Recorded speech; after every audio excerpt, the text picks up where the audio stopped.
upon a time in Brazil, there was this man, and he got to be pretty good with this choke that he liked to use. It's actually an old judo choke. He didn't make it up, okay?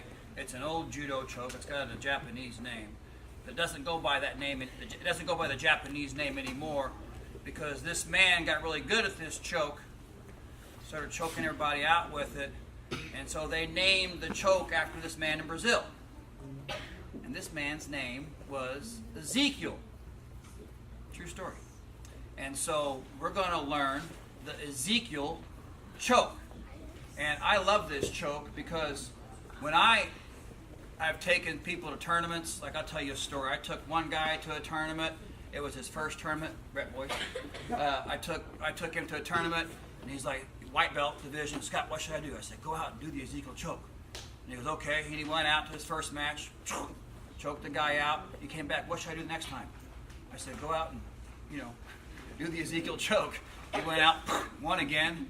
And then now it's the championship match. Scott, what should I do? I said, I think we should go out and do the Ezekiel choke. And boom, we got a trophy just by doing 3 Ezekiel chokes. Went through the whole division. So, and that's happened more than once, by the way. It happened with another student. So this choke works really well. So I'm going to show you guys how to use it today. So Coach Justin, play this way. The good thing about this choke is it works from everywhere. You can get this from all kinds of places. I think the easiest place to learn it is from the mount position. This is nice because it gives you more options from the mount too. I don't have to leave the mount to do it. So it's pretty cool. So first thing I want you to do, and by the way, this is just a good strategy in general, is to hug his head like this. It's a nice way to stay on. I use my other hand for basing like this. The good thing about this head hug is, check this out. A lot of times, as we all know, guys want to elbow escape on one side. You know how they turn? When I hug his head, wham, there is no way Justin's elbow escaping on that side. He could do it over here, but I'm saying that the head hug shuts down one whole side. You can't do that anymore. So that's step 1. Hug the head. Step 2, I put my head over here a little bit. I don't want Justin to see what I'm doing. I'm trying to be sneaky. So I'm going to keep my head low like this. I'm not going to announce it to him. I'm about to use this Ezekiel choke on him, right? Now I'm going to sit up a little bit right now so y'all can see.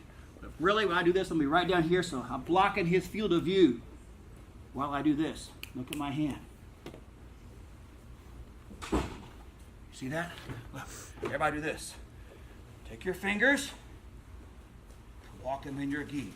Walk them deep. If you go just fingers, sometimes it can hurt. Like my ring finger really hurts bad. Walk your hand in deep so the knuckles get in there. You see how the knuckles are in there?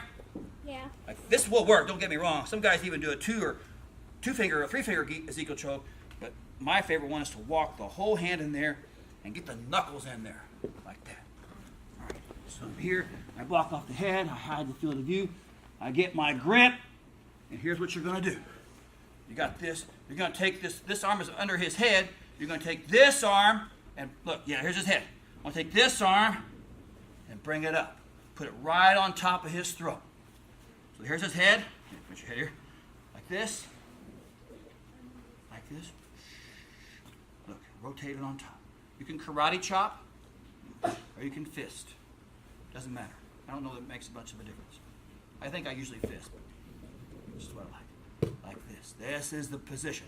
Let me show you the squeeze. 1. See, Justin can't see. Shh. You don't see that, see? Look. Now, right here. You see that little gap right there? Yeah. I don't like that gap. So pull and punch. See the gap went away? Yeah. I'm right here. There's a gap. Yeah, that gap right there. Pull and punch. Now there's no gap.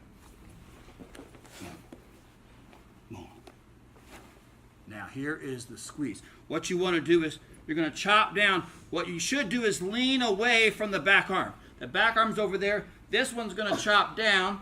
This one's going to lean away. And I barely pulled. And Coach Justin Tappan, he's a tough guy. What's wrong with that? Gap. Gaps are almost always bad when you're choking someone. Right? How do I fix it? Zoe? Punch and pull. Very good answer. That sucker's tight now. I don't care if you move his head. See his head move? That's okay. Sinks it in deep. Now I'm going to push this down. This hand's going to go down like a paper cutter. This hand's going to pull the head up. Down, up. Now I kind of lean off to the side. Look at this. I'll barely do it. Look. Lean, lean. I start to pull. Man, I bet that was 5% of what I could have done. So here's the head. So I'll do it high on these hands so you can see.